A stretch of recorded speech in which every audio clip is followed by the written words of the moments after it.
இத பாருங்க, உங்க தம்பி பொண்டாட்டி உத்தியோகம் பாக்குறா. கல்யாணமாகி இந்த 6 மாசத்துல ஒரு வாரமாவது அடுப்படியில வந்து எனக்கு உதவியா இருந்திருப்பாளா அவ? நான் என்ன வேலைக்காரியா இந்த வீட்ல? இரு கல்யாணி, என்ன இரு கல்யாணி? நான் வாய் பேசாதவங்கிற காரணத்துக்காக எல்லாருக்கும் எளப்பமா இருக்கலாம், உங்களுக்குமா கட்டுன பொண்டாட்டின்னு கருணை இல்லாம போச்சு? அழுகை கொப்பளித்தது. ராஜாராம் முகத்தில் கவலை கோடுகள். அவளுக்கு மத்திய அரசாங்க உத்தியோகம், மாசம் முடிஞ்சா முள்ளங்கி பத்தையாட்டம் 10,000 ரூபாய் சம்பளம். அந்த பணத்துக்காகத்தானே உங்க அப்பா அம்மா அவளை தூக்கி வச்சுக்கிட்டு ஆடுறாங்க. கல்யாணி, என்னாச்சு உனக்கு இன்னைக்கு? எத்தனை நாளைக்குங்க பொறுத்துக்கிறது? நானே வாயை திறக்கிறது இல்ல. நமக்கும் 2 குழந்தைங்க இருக்கு.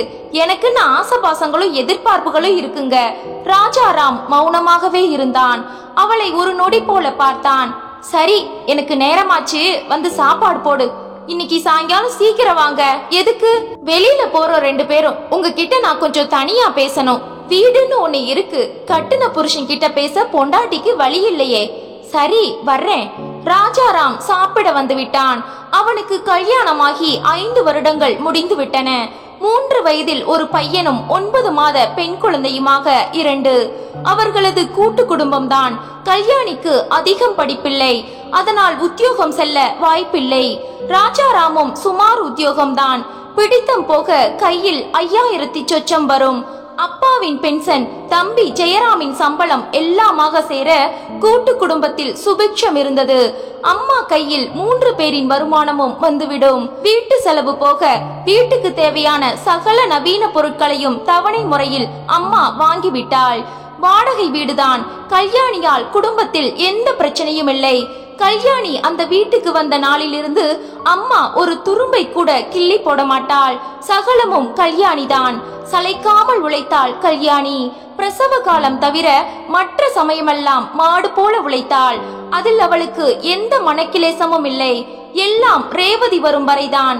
ஜெயராமுக்கு கல்யாணம் நிச்சயமாகும் போதே உத்தியோகம் பார்க்கும் பெண்தான் வேண்டும் என்று திட்டவட்டமாக சொல்லிவிட்டான். அவனுக்கும் உத்தியோக உயர்வு வந்து நல்ல சம்பளம் வாங்கி கொண்டிருந்தான். அவனை விட 500 ரூபாய் அதிகம் வாங்கும் ரேவதியின் ஜாதகம் பொருந்தியது. பெண் பார்க்க சகலருக்கும் ரேவதியை பிடித்து விட்டது. பெண் பார்த்த அன்றே ஜெயராம் அவளை தனியாக அழைத்து கொண்டு போனான். நாங்க கூட்டு குடும்பம், உன்னால அந்த கூடு களைய கூடாது. உத்தரவாதம் தந்தா இந்த கல்யாணம் நடக்கும். ரேவதி சிரித்தாள். நானும் பெரியவங்க மத்தியில வளர்ந்தவதான். எல்லாரும் வீட்டுல இருக்கிறது தான் எனக்கும் பிடிக்கும். ஜெயராமுக்கு உற்சாகமாகிவிட்டது. ஒரே மாதத்தில் கல்யாணமும் முடிந்து ரேவதி அந்த வீட்டிற்குள் நுழைந்து விட்டாள். கணிசமான ரேவதியின் சம்பளத்துக்கும் அம்மா பட்டியல் போட்டு வைத்திருந்தாள். ரேவதி வரும்போது கல்யாணிக்கு கையில் 3 மாத குழந்தை. வீட்டுக்கு ஒரு வேலைக்காரி போட்டிருந்தார்கள். சமையல் முதல் கொண்டு அவள் பார்த்து கொண்டதால் யாருக்கும் வேலை இல்லை. அடுத்த 3 மாதங்களில் அந்த வேலைக்காரி நின்று போக பிரச்சனை தொடங்கிவிட்டது. வேற ஒரு வேலைக்காரி பார்க்கணுமே. அப்பா தொடங்க, எதுக்கு? கல்யாணிக்கு உடம்பு தெரியாச்சு, அவ பாத்துப்பா. அதானே, ரேவதியும் உதவிக்கு இருக்காளே. ரேவதியால முடியாதுங்க. காலையில 7 மணிக்கு வீட்டை விட்டு கிளம்புனா ராத்திரி 7 ஆகுது. 12 மணி நேரம் வெளியில உழைக்கிற பெண்ணால வீட்டுல வந்து எப்படி வேலை பார்க்க முடியும்? கல்யாணிக்கு சுருக்கென்றது. அதற்கு தகுந்தாற் போல ரேவதியும் 6:30க்கு எழுந்து வந்து அவசரமாக குளித்து டிரெஸ் மாற்றி டிஃபன் பாக்ஸோடு 7க்கெல்லாம் இறங்கி விடுவாள். கல்யாணி 4:30 மணிக்கு எழுந்தால்தான் எல்லா வேலைகளும் முடியும். குழந்தைகளின் தொல்லை வேறு. 3 மாதங்களில் பெருமளவு அடிபட்டு போனாள் கல்யாணி. ரேவதி கை நிறைய சம்பாதிப்பதால் மாமியார் அவளை தலையில் தூக்கி வைத்துக் கொண்டு ஆடுவதும் தன்னை மட்டம் தட்டுவதும் அப்பட்டமாக தெரிந்தது. வேறு யாரும் இதை கண்டு கொள்ளவும் இல்லை அந்த வீட்டில். கல்யாணிக்கு அம்மா இல்லை. அதனால் பிறந்த வீட்டு செல்வாக்கும் சொல்லும்படியாக இல்லை. ரேவதி அவர்கள் வீட்டில் ஒரே மகள் என்பதால் சலுகைகள் நிறைய இருந்தது. இதை வேறு மாமியார் அவ்வப்போது இடித்து காட்ட கல்யாணி இன்னமும் அடிபட்டாள். இனிமேலும் இந்த நிலை தொடர்ந்தால் ஒரு அடிமையை விட கேவலமாக தான் மதிக்கப்படுவோம் என்ற பயமே கல்யாணிக்கு வந்துவிட்டது. இந்த வீட்டில் வைத்து அவரிடம் பேச முடியாது. வெளியில் அழைத்து சென்று பேசிவிட வேண்டும். காத்திருந்தாள். ராஜாராம் ஆச்சரியமாக சொன்னபடி வந்துவிட்டான். ஜெயராம் ரேவதி வந்திருக்கவில்லை. அப்பா வெளியே போயிருந்தார். அம்மா, என்ன ராஜா? நானும் கல்யாணியும் கொஞ்சம் வெளியில போயிட்டு வர்றோம். எங்க? சிநேகிதன் ஒருத்தனோட கல்யாண ரிசப்ஷனுக்கு போக முடியல. அவ வீட்டுக்கு தான் நீ மட்டும் போனா போதாதா? கல்யாணியின் முகம் கடுகடுவன ஆனது. இல்லம்மா, தனியா போய் நின்னா மரியாதை இல்ல. குழந்தைங்களையும் கூட்டிட்டு போயிடுங்க, என்னால தனியா சமாளிக்க முடியாது. கல்யாணி ராஜாராம் முகத்தை பார்த்தாள். குழந்தைங்களை ரெடி பண்ணு கல்யாணி சொல்லிவிட்டு ராஜாராம் உள்ளே வந்து விட்டான். கல்யாணியும் வந்தாள். என்னங்க, போக வேண்டாம் கல்யாணி. வெளியில போய் இவங்க 2 பேரும் பண்ற கலாட்டால அவங்கள சமாளிக்கத்தான் எனக்கு நேரம் சரியா இருக்கும். பாத்தீங்கல்ல, ஒரு 2 மணி நேரம் தான் பாத்துக்க முடியாத உங்க அம்மாவால. என் சங்கடம் புரியுதா? மெதுவா, அம்மா கதுல விழ வேண்டாம். குழந்தைங்களை ரெடி பண்ணு, நானும் இருக்கேனே உன் கூட. கல்யாணி கலங்கிய கண்களை அவசரமாக துடைத்து கொண்டு 2 குழந்தைகளையும் தயார் செய்ய தொடங்கினாள். அவளும் சேலை மாற்றி பால் பாட்டில் தண்ணீர் என்று குழந்தைகளுக்கு தேவையான ஐட்டங்களுடன் ஆயத்தமாகும் போது நேரம் 6 மணி. போலாமா கல்யாணி? இருவரும் கூடத்துக்கு வர ரேவதி அப்போதுதான் நுழைந்து கொண்டிருந்தாள். மாமியார் ஓடி வந்தாள். என்னம்மா ரேவதி, சீக்கிரம் வந்துட்ட? ஒரே தலைவலி, உட்கார முடியல. 1 மணி நேரம் பர்மிஷன் போட்டுட்டு வந்துட்டேன். உட்காரு. கல்யாணி, சூட காஃபி போட்டு கொண்டு வா. ராஜாராமுக்கே இப்போது எரிச்சலாகிவிட்டது. அம்மா, நாங்க புறப்பட்டாச்சு, நீ போட்டு கொடு ரேவதிக்கு. அம்மா சடாரென நிமிர்ந்தாள். இதை எதிர்பார்க்கவில்லை. ராஜாராமின் குரலில் இருந்த சூடு ரேவதியையும் நிமிர்ந்து உட்கார வைத்தது. அம்மா படக்கன எழுந்தாள். போறேன்டா, தலைவலின்னு வந்து உட்கார்ந்தா. ஒரு காஃபி போட்டு கொடுன்னு கல்யாணி கிட்ட சொன்னேன். இது ஒரு தப்பா? தப்பு இல்லம்மா, ரேவதி பாவம், வெளியில போய் உழைச்சிட்டு வர்றா. நீ காட்டுற பரிவு நியாயம்தான், நான் மறுக்கல. அதே சமயம் வீட்லயும் ஒருத்தி 4 மணிக்கு காலையில எழுந்து மாடாட்ட உழைக்கிறா. அவ வாசல கூட தாண்டியதில்ல. இப்பவும் நானா கூப்பிட்டுதான் அவ புறப்பட்டா. இந்த வீட்ல இருந்து வெளியில போறது அவளை பொறுத்த வரைக்கும் அல ஓஞ்சு குளிக்கிற மாதிரிதான். அப்பா நுழைந்தார். என்ன பிரச்சனை? அம்மா முன்னால் வந்து நின்றார். ரேவதிக்கு ஒரு காஃபி போட்டு கொடுன்னு நான் கல்யாணி கிட்ட சொன்னேன், அது தப்பா? என்ன தப்பு? ரேவதி சங்கடத்தில் நெளிய தொடங்கிவிட்டாள். தன் காரணமாக ஒரு சலசலப்பு உண்டாகிவிட்டதை அவளால் ஜீரணிக்க முடியவில்லை. அப்பா, என் பக்கத்து நியாயத்தையும் கேட்டுட்டு நீங்க முடிவெடுங்க. ரேவதி எழுந்து வந்தாள். பெரியத்தான், எதுக்கு பிரச்சனை? நீங்க 2 பேரும் புறப்படுங்க. குழந்தைங்களை எதுக்கு கூட்டிட்டு போறீங்க? தொந்தரவு பண்ண மாட்டாங்களா? நான் பாத்துக்கிறேன், விட்டுட்டு போங்கக்கா. சீக்கிரம் கிளம்புங்க. கல்யாணி ஆச்சரியப்பட்டாள். டைம் ஆச்சு உங்களுக்கு, போயிட்டே இருங்க, வந்து பேசிக்கலாம். ராஜா கல்யாணி இருவரும் குழந்தைகளை விட்டுவிட்டு வாசலில் இறங்கி நடக்க அம்மாவின் முகம் கடுகடுவென்றானது. அவர்கள் தலை மறைந்ததும், எதுக்காக குழந்தைகளை விட்டுட்டு போக சொன்ன? ஏற்கனவே தலைவலின்னு வந்திருக்க, ரெஸ்ட் எடுக்க வேண்டாமா உனக்கு? பரவாயில்லத்த, அவங்களும் எங்க போறாங்க பாவம்? ராத்திரி டிஃபனா சாதமா? நீ ஒன்னும் பண்ண வேண்டாம். இல்ல, நான் பண்றேன், எனக்கு எல்லாம் தெரியும். நீங்க 2 பேரும் இருக்கிறதால தலையிடுறதில்ல. சின்னது அழத் தொடங்கியது. சித்தி. பெரியவன் சேலை தலைப்பை பிடித்து இழுத்தான். என்ன கண்ணா, பசிக்குது, கொஞ்சம் இருடா தங்கம். தங்கச்சி பாப்பாவை தூக்கம் பண்ணிட்டு சித்தி உனக்கு சாதம் ஊட்டுவனா, சரியா? சரி சித்தி. குழந்தையை தூங்க வைத்து பெரியவனுக்கு சாதம் ஊட்டி மறுநாளைய கறிக்காயை நறுக்கி வைத்து ரசம் பண்ணி பரபரவென செயல்பட்டு கொண்டிருந்தாள் ரேவதி. மாமியார் வராண்டாவில் புருஷனுடன் உட்கார்ந்திருந்தாள். ராஜாவும் முன்ன மாதிரி இல்ல இப்போ. என்ன சொல்ற நீ? சுருக்குன்னு கேட்டுட்டான் பாத்தீங்களா? இவனுக்கு பேச தைரியம் இல்லடி. அதான் நானும் சொல்றேங்க, அவ பேச வச்சிருப்பா. அவளும் ரேவதி இந்த வீட்டுக்கு வர்ற வரைக்கும் ஒழுங்காத்தான் இருந்தா. ரேவதி நிறைய படிச்சு நல்ல சம்பளம் வாங்கிட்டு வர்றா, அழகாவும் இருக்கா. இவளுக்கு பொறாம, அதான் இப்படி புகைச்சல உண்டாக்குறா. சரி சரி, வரட்டும் ராஜா, நான் கேக்குறேன். நாசூக்கா கேளுங்க. 2 தம்பிங்க மத்தியில பேச்சுவார்த்தை மூண்டுட்டா நிதானம் தவறிடும். அது அப்பா பிள்ளையா இருந்தா கூட எனக்கு தெரியும்டி, நீ பேசாம இரு. மாமியார் எழுந்து உள்ளே போனாள். கடற்கரையில் தனியிடம் தேடி உட்கார்ந்தார்கள் ராஜாவும் கல்யாணியும். பாவம் அந்த பொண்ணு, சட்டுன்னு குழந்தைங்களை கூட நான் பாத்துக்கிறேன்னு சொல்லிட்டாளே. நல்ல பொண்ணுதான் ரேவதி. ஒரு நாள் 2 மணி நேரம் குழந்தைங்களை பாத்துக்கிட்டா அவ ஒண்ணு கரைஞ்சு போயிட மாட்டா. ஏன் கல்யாணி இப்படி பேசுற? அவளுக்கு தினமும் பொங்கி வச்சு புடவை முதல் தோச்சு போடத்தான் செய்யறேன் நானும். ஒரு நாளாவது முகம் சொல்லிக்கிறேனா? அது யாருக்கும் தெரியறதில்ல. கட்டுன புருஷனுக்கே புலம்பவா இங்க கூட்டிட்டு வந்த என்ன? நிமிர்ந்து பார்த்தாள். என் மனக்குமரல உங்களை தவிர யார்கிட்டப்பா நான் கொட்ட முடியும்? அவள் கைகளை பிடித்து அழுத்தினான் ராஜா. வாழ வந்த இந்த 5 வருஷத்துல நான் வாயை திறந்திருக்கேனா? நீங்க சம்பாதிக்கிறீங்க, ஆனா உங்களுக்கு பிடித்தம் போக கையில என்ன வரும்னு கூட எனக்கு தெரியாது. ஒரு கைக்குட்டை வாங்க கூட உங்க அம்மா தானே அனுமதிக்கணும். கல்யாணி தப்பில்ல, கூட்டு குடும்பம் பெரியவங்க நடத்தட்டும், அதுல எனக்கு வருத்தம் இல்ல.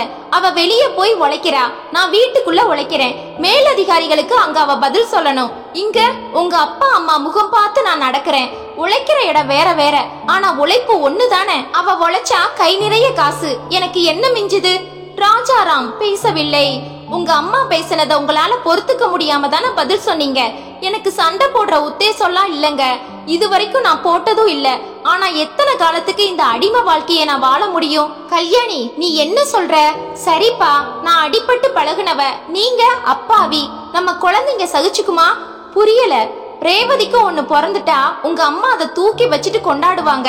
காரணம் பணம். உங்களால சகிச்சுக்க முடியுமா?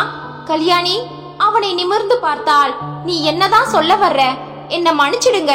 குடிக்கிறது கஞ்சி ஆனாலும் நிம்மதி வேணும் எனக்கு. தனியா போயிடலான்னு சொல்றியா? உங்களுக்கு அது பிடிக்காதுங்க.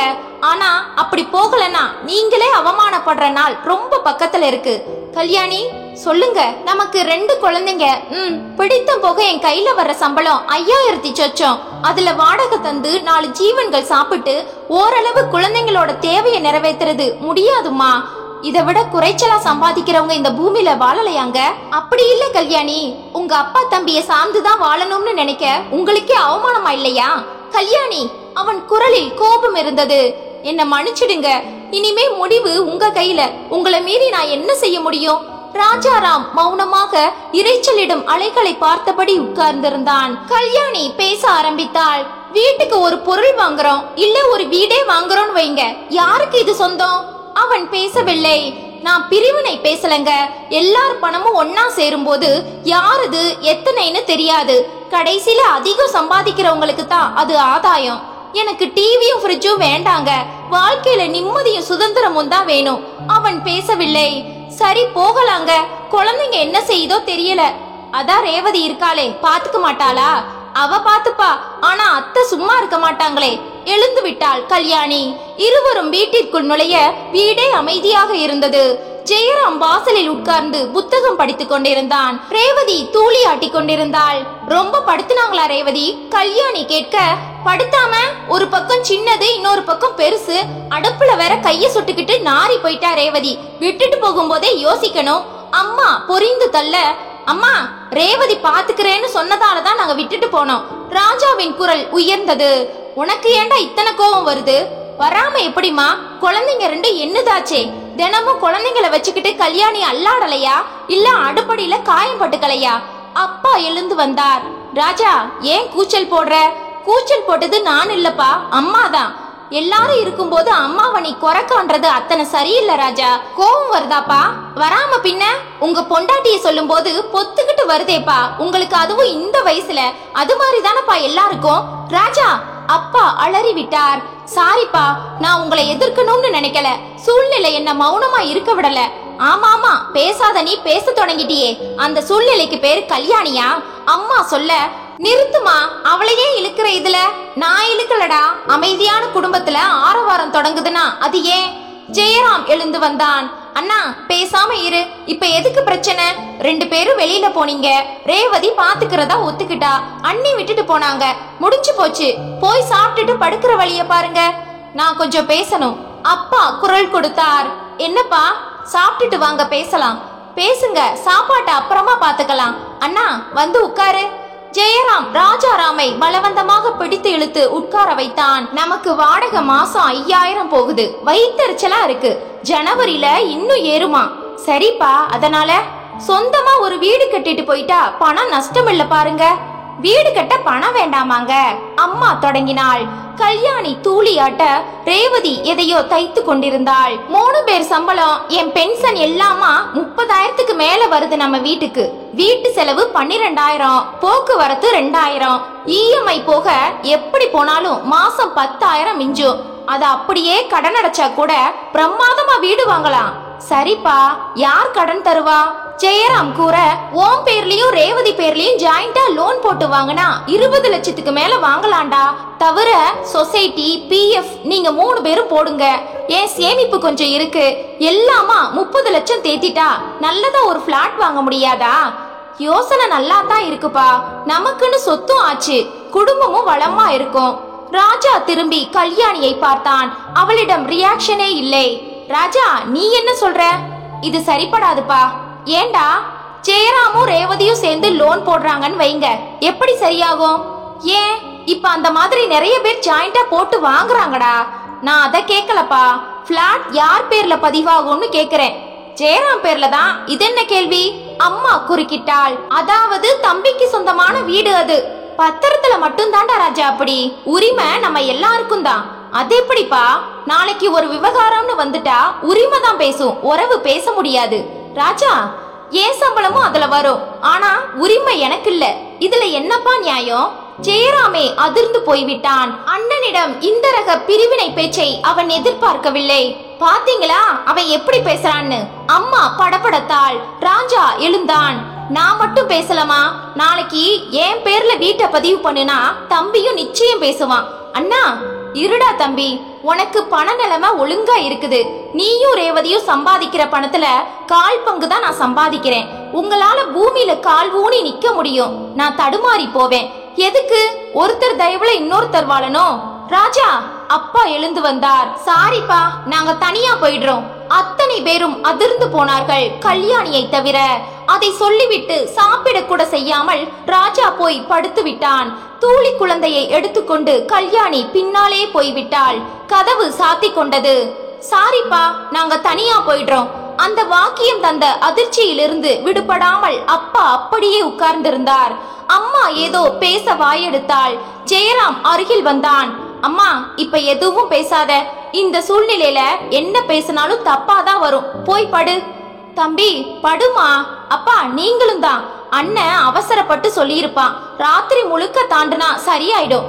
உணர்ச்சிகளோட வேகம் குறையும். பிளீஸ். அப்பா நிமிர்ந்து ஜெயராமை பார்த்தார். போங்கப்பா. அவர் எழுந்து போய்விட்டார். சாப்பாடு அப்படியே இருந்தது. ரேவதி போய் அதையெல்லாம் எடுத்து ஃப்ரிட்ஜில் வைத்தாள். அடுக்கலையை சுத்தம் செய்து கதவுகளை சரிபார்த்து விளக்கை அணைத்துவிட்டு அவள் வர மேலும் 1/2 மணி நேரம் ஆகிவிட்டது. இதெல்லாம் சாதாரணமாக கல்யாணியின் வேலை. ரேவதி படுக்கை அறைக்கு வந்தாள். ஜெயராம் கட்டிலில் படுக்காமல் குறுக்கும் நெடுக்குமாக நடந்து கொண்டிருந்தான். ரேவதி கதவை சாத்தினாள். ஜெயராம் நிமிர்ந்து பார்த்தான். அவன் முகம் யோசனையில் சன்னமாக சிவந்திருந்தது. அருகில் வந்தான்.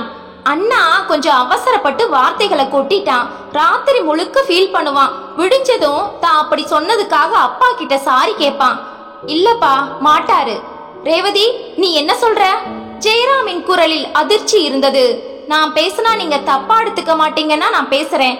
சொல்லு ரேவதி. உங்க அண்ணா சொன்னது நியாயமான்னு எனக்கு தெரியல, ஆனா அவரோட கோபம் நிச்சயமா நியாயம். என்ன சொல்ற?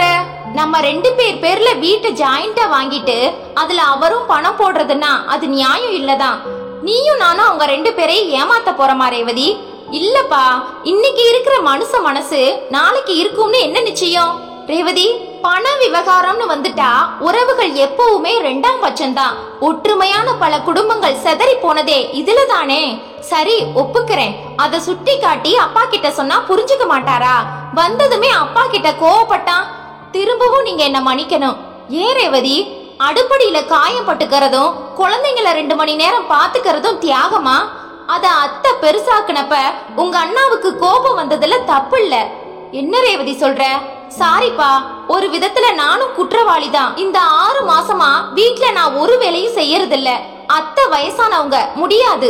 நான் என் வீட்ல இருக்கிற மாதிரி சுதந்திரமா இருக்கேன். கை நிறைய சம்பாதிக்கிறேன். அத்தையும் என்ன தலைமையில தூக்கி வச்சுக்கிட்டு ஆடுறாங்க. வேலைகள் எல்லாத்தையும் இழுத்து போட்டுட்டு அக்கா தான் செய்யறாங்க. பாவம், கை குழந்தை வேற. அவங்களுக்கு ஏற்கனவே ஒரு தாழ்வு மனப்பான்மை இருக்கு. அத்தையும் கொஞ்சம் வித்தியாசமா நடத்துறாங்க. ரொம்ப நாளா உள் மனசுல புகுஞ்சிட்டு இருக்கிற சங்கதிகள் அத்தானுக்கு இன்னைக்கு போயிருக்கு. அவர் மூலம் வெடிச்சு வெளியே வந்தாச்சு. ஜெயராம் அதிர்ந்தே போனான். தப்பு எல்லார்கிட்டயும் இருக்கு ரேவதி.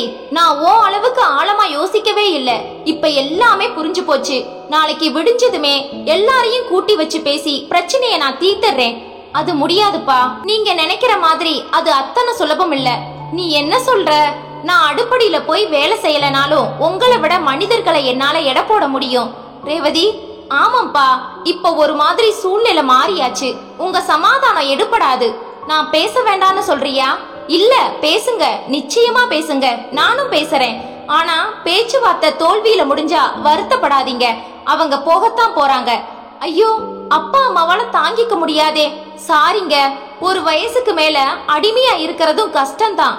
என்னைக்கும் குழந்தைங்க நமக்கு கட்டுப்பட்டே இருக்கணும்னு பெரியவங்க நினைக்கிறதும் அத்தனை சரியில்லை. தனியா போனா அண்ணாவோட சம்பளத்துல குடித்தனம் பண்ண முடியாது ரேவதி. அது அவருக்கு தெரியாதா? மனைவியோட சுதந்திரத்துக்காக இந்த நிமிஷம் என்ன விலை வேணும்னாலும் தர அவர் தயாரா இருக்காரு. தரட்டும். அப்புறம் அனுபவம் பல உண்மைகள் அவருக்கு சொல்லட்டும். சரிதானா? அப்ப நீயும் நானும் என்ன செய்யணும் ரேவதி?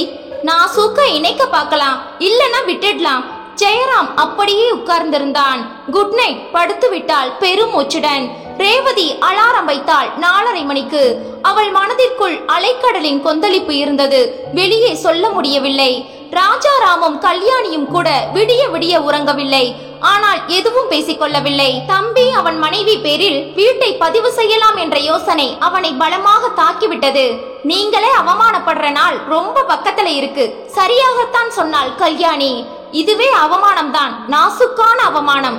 சம்பாதிக்க நீ உழைத்து கொண்டு உன் மனைவி, ஆனால் சொத்துக்கள் முழுவதும் சின்னவனுக்கு. இது பாரபட்சம் இல்லையா?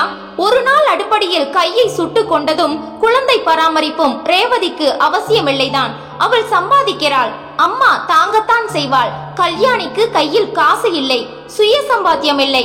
அதனால் மட்டம் தட்டுகிறார்கள்.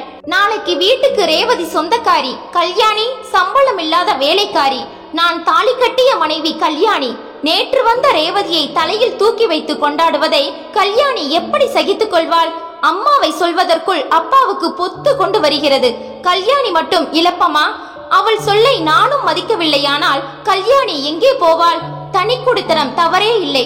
முடியுமா? முடிய வேண்டும். உங்க அப்பா தம்பியை சார்ந்துதான் வாழணும்னு நினைக்க உங்களுக்கே அவமானமா இல்லையா? நியாயமான கேள்வி. இதை நான் யோசிக்க வேண்டும். என் கால்களில் நிற்கும் தெம்பு எனக்கில்லையா? நாளைக்கே வீடு பார்த்து விடலாம். அந்த முடிவில் மாற்றமில்லை. அப்படி நாங்கள் போகக்கூடாது என்று நினைத்தால் அப்பா அம்மா தடுக்கட்டுமே. வெகு நேரம் சிந்தனையில் கிடந்தான். நள்ளிரவுக்கு மேலே எழுந்து போய் தண்ணீர் குடித்து விட்டு வந்தான். கல்யாணி புரண்டு படுத்தாள். தூங்குறியா கல்யாணி? இல்லைங்க. விளக்கை போட்டாள். கல்யாணி சொல்லுங்க. உனக்கு யாராலையும் அவமானம் வராது. வர நான் அனுமதிக்க மாட்டேன். தனி குடுத்தன ஏற்பாடுகளை நாளை முதலே நான் தொடங்குறேன். பிரிவினைக்கு நான் தான் காரணம்னு அத்தை குற்றம் சாட்டுவாங்க. சொல்லட்டும், அதை நீ கண்டுக்காத. பேசாம இருந்துரு வழக்கம் போல. நிச்சயமா நம்ம போறோம். வீடு கிடைக்கணும் இல்லையா? கிடைக்குமா? ஏன் கிடைக்காது? நானாச்சு அதுக்கு. நீ நிம்மதியா தூங்கு கல்யாணி. கல்யாணி அவனை பூரிப்புடன் பார்த்தாள். என் கணவன் என்னை புரிந்து கொண்டு விட்டான், அது போதும் எனக்கு. அவளிடம் இருந்த குழப்பம் நீங்கி நிம்மதியாக உறங்க தொடங்கினாள். அலாரம் அடித்தது. ரேவதிக்கு அது கேட்கவில்லை. பழக்கம் இல்லாததால் அவள் பாட்டுக்கு உறங்கிக் கொண்டிருந்தாள். கல்யாணிக்கு 4:30க்கு விழிப்பு வந்துவிட்டது. ஆனாலும் வழக்கம் போல எழுந்திருக்கவில்லை. வேண்டாம் என்ற பிடிவாதம் தலை தூக்கி நின்றது. 6 மணிக்கு அம்மா எழுந்தாள், வாரி சுருட்டி கொண்டு. அப்பா பேப்பரை பிரித்து கொண்டிருந்தார். அம்மா பின்பக்கம் போய்விட்டு வந்தாள். என்னங்க, கல்யாணி எழுந்திருக்கலையா? மணி 6 ஆச்சு. உங்களுக்கு காஃபிக்கு அவசரமாச்சே. அப்பா பேசவில்லை. திமிர் வந்தாச்சு. இனிமே நடக்கிறதே ஒரு தினுசா இருக்கும் பாருங்க. ஜெயராம் எழுந்து வந்தான். அம்மா, இந்த வீட்ல நீ ரேவதி எல்லாரும் இருக்கீங்க. செய்யக்கூடாதா ஒரு நாள்? தம்பி, எனக்கு தெரியலடா. நீங்க அசந்து தூங்கலாம், அதுவே அண்ணி தூங்க கூடாதா? கை குழந்தைக்காரி வேற, அவளுக்கும் முடியாம வரலாம் இல்லையா? அவளும் மனுஷிதானே. அறையின் உள்பக்கமாக நின்றாள் கல்யாணி. தப்புமா, விவகாரம் முளைக்க இதெல்லாம் தான் காரணம். இத்தனை நாள் ஒரு வார்த்தை பேசாம அவ செய்துகிட்டு தானே இருந்தா. அந்த அவசியம் இனி இல்லடா தம்பி. ராஜாராம் வந்தான். அண்ணா, தெரியுதா இப்ப? நீயே கண் கூட பாத்துட்டல்ல. இனிமேலும் இந்த வீட்டுல நான் இருந்தா மரியாதை மிஞ்சுமா சொல்லு? த பார் ராஜா, தனி குடுத்தனம் போற எண்ணத்தை உன்கிட்ட அவ கிளப்பி விட்டாச்சு. அம்மா, அவளை சொல்லாத. நிறுத்துடா. உன் சொந்த குரல் போயாச்சு. நான் சொல்லத்தான் செய்வேன். போகணும்னு முடிவு பண்ணிட்டதால தாராளமா போங்க. நாங்க யாரும் குறுக்க விழுந்து தடுக்க போறதில்ல. பட்டா தானே வரும் புத்தி. அப்பா அதிர்ந்து போனார். அம்மா இந்த ரீதியில் பேசுவதை அவரால் ரசிக்க முடியவில்லை. போகத்தாமா போறோம். அவ யாருன்னு எல்லாருக்கும் இந்த வீட்டுல தெரியணும். தெரியும், பக்கத்துல இருந்தா புரியாது, விலகி நின்னா விளங்கும். அப்பா, ஒரு வீடு கிடைக்கிற வரைக்கும் என்ன இந்த வீட்டுல இருக்க அனுமதிங்க பிளீஸ். ராஜா, நீ என்ன பேசுற? சாரிப்பா. ராஜாராம் குளிக்க போய்விட்டான். கல்யாணி தன் அறைக்கு போய் தூளி ஆட்ட தொடங்கினாள். ரேவதி எழுந்து வந்தால் கொட்டாவி விட்டபடி. ஜெயராமுக்கு சட்டன எரிச்சல் வந்து விட்டது. எல்லாம் உன்னாலதான். ஆடி எசைஞ்சு வர்றியா? நீ குளிச்சிட்டு வந்ததும் சாப்பாடு வர இதென்ன ஹாஸ்டலா? ஒற்றுமையா இருந்த குடும்பம் உடைய காரணமே நீதான். ரேவதி அதிர்ந்து போனாள். உன்னால ஒன்னும் செய்ய முடியலனா லேடிஸ் ஹாஸ்டல்ல போய் இருந்துக்கோ. உனக்கெல்லாம் எதுக்கு ஒரு புருஷன் வீடு? ஜெயராம் சத்தம் போட்டது எல்லோருக்கும் கேட்டது. ரேவதி குளித்து விட்டு வந்து ஃப்ரிட்ஜில் இருந்து சிலவற்றை எடுத்து சூடு செய்தாள். புதிதாக கொஞ்சம் சமைத்தாள். ராஜா புறப்பட்டு விட்டான்.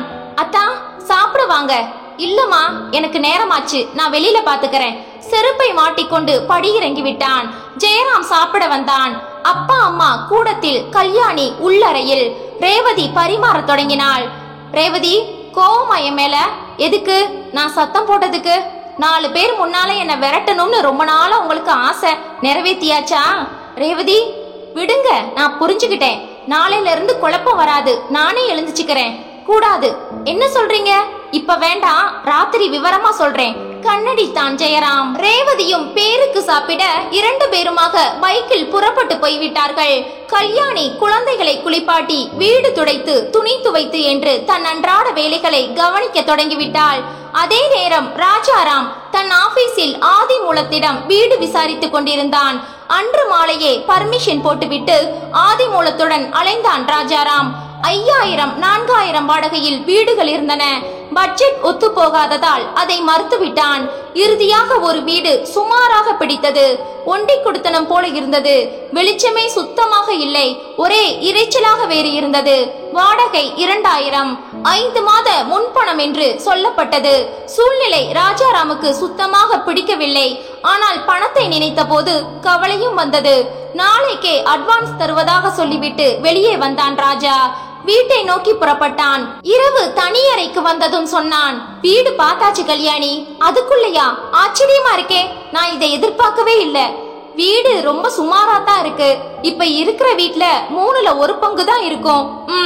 ஒரே இறைச்சல், வெளிச்சம் போதல, கொஞ்சம் தண்ணி கஷ்டமும் உண்டுன்னு தகவல். பிறகு ஏன் இத பாத்தீங்க? பெருசா பாத்திருக்கலாமே. இதுக்கே வாடகை 2000 தவிர கரண்ட் பில் அது 350 வரும். 2350 போச்சா? என் சம்பளத்துல மிச்சம் எவ்வளோ? வெறும் 2650. அதுல மளிகை, பால், காய்கறி, குழந்தைங்க செலவு, எனக்கு பஸ் சார்ஜ். முடியுமா கல்யாணி? கல்யாணி மௌனமாக இருந்தாள். ஏன் பேசல? இந்த வீட்டையே பாருங்க, நான் சிக்கனமா குடித்தனம் நடத்திக்கிறேன். இன்னொரு பிரச்சனை இருக்கு. என்ன? 10,000 அட்வான்ஸ் தரணும். ஐயோ, இதுவே குறைச்சல். ஆதிமூலம் வந்ததால வேலை நடந்தது. ஆதிமூலத்துக்கு வேற 1/2 மாச வாடகை கமிஷன். அது வேறையா? அட்வான்ஸ், ஆதிமூல கமிஷன் 2மா 11,000 வேணும். அதுவும் நாளைக்கே.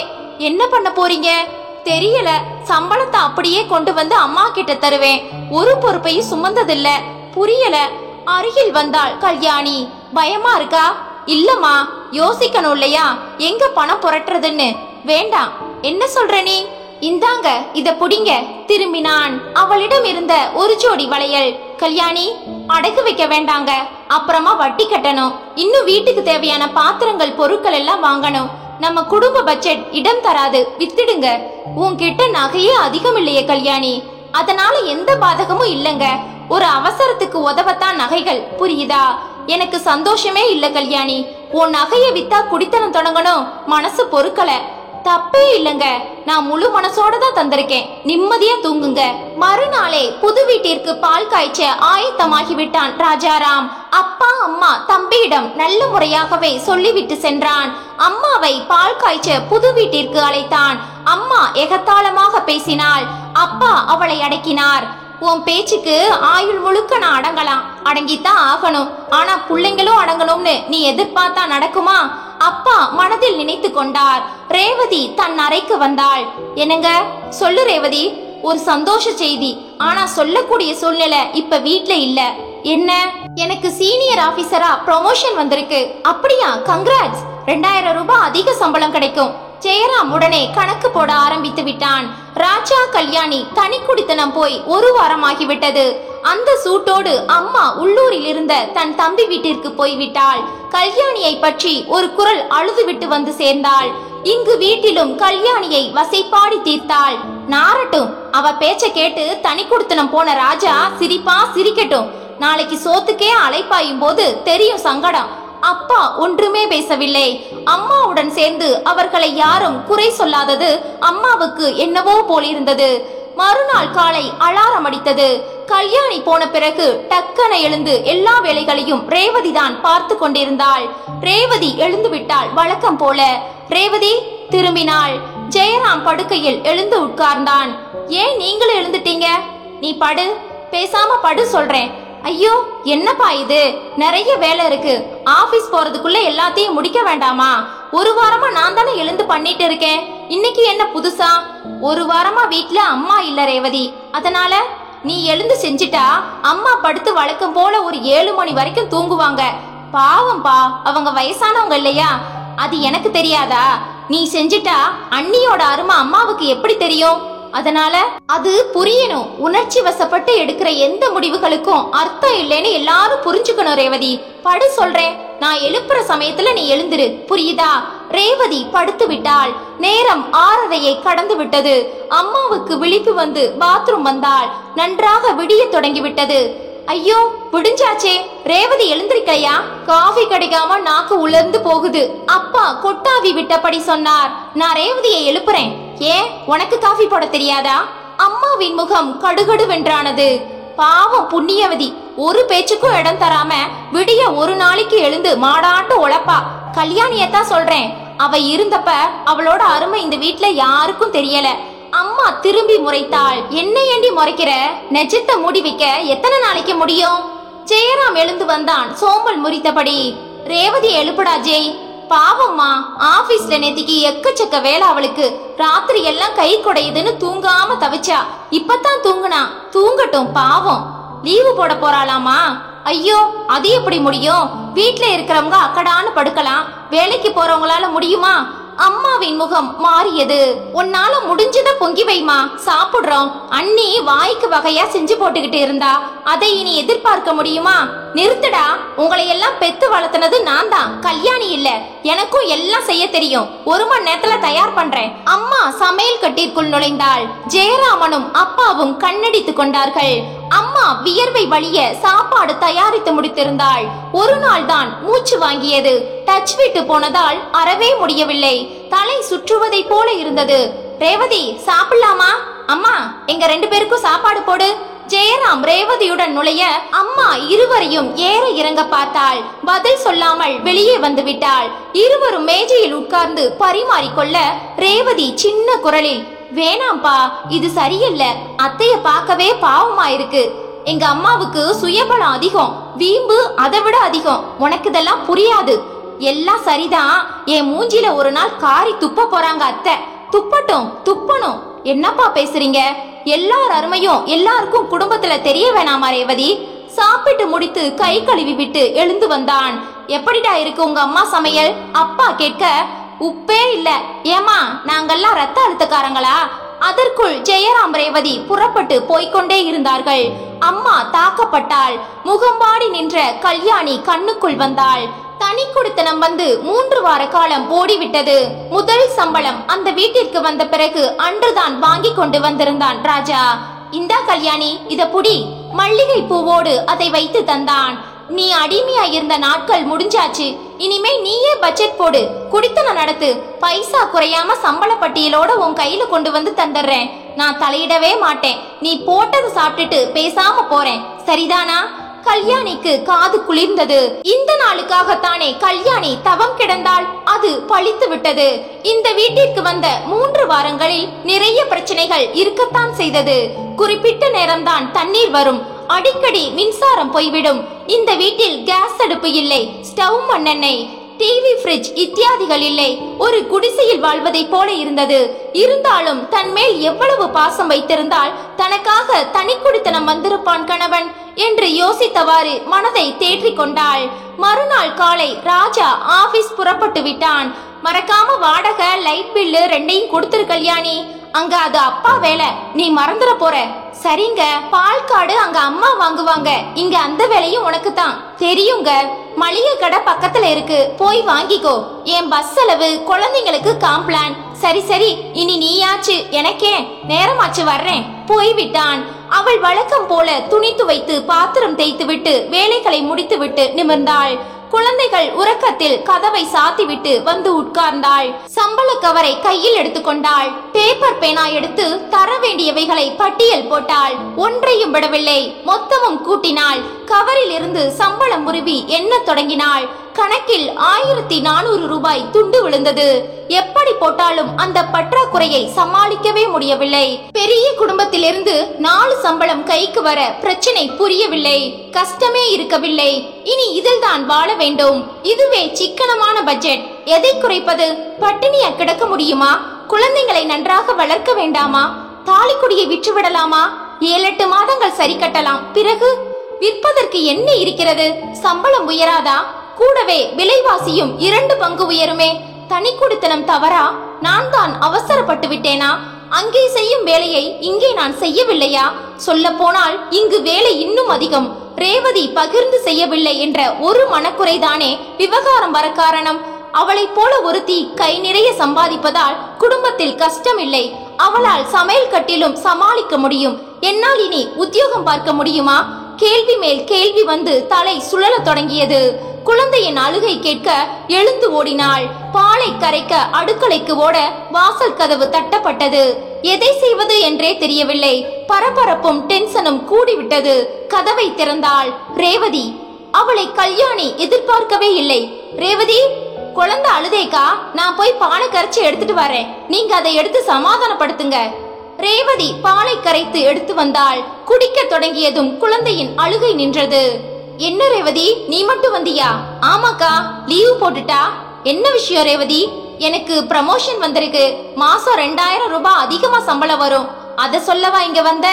இல்ல, தர வந்தேன். அந்த கவரை எடுத்து கல்யாணியிடம் தந்தாள். ரேவதி, என்ன இது? அத்தா சம்பளத்துல உங்க குடும்ப பட்ஜெட்ல பெரிய பள்ளமே விழும்னு எனக்கு தெரியும்க்கா. அதுக்காக இதால ஓரளவு அதை நிரப்பலாம் இல்லையா? அத்தை மாமாவுக்கு இது தெரியுமா? தெரியாது. தெரிய வேண்டிய அவசியமும் இல்ல. சம்பாதிக்கிறவன் நான். எல்லாத்துக்கும் கணக்கு ஒப்பிக்க முடியுமா?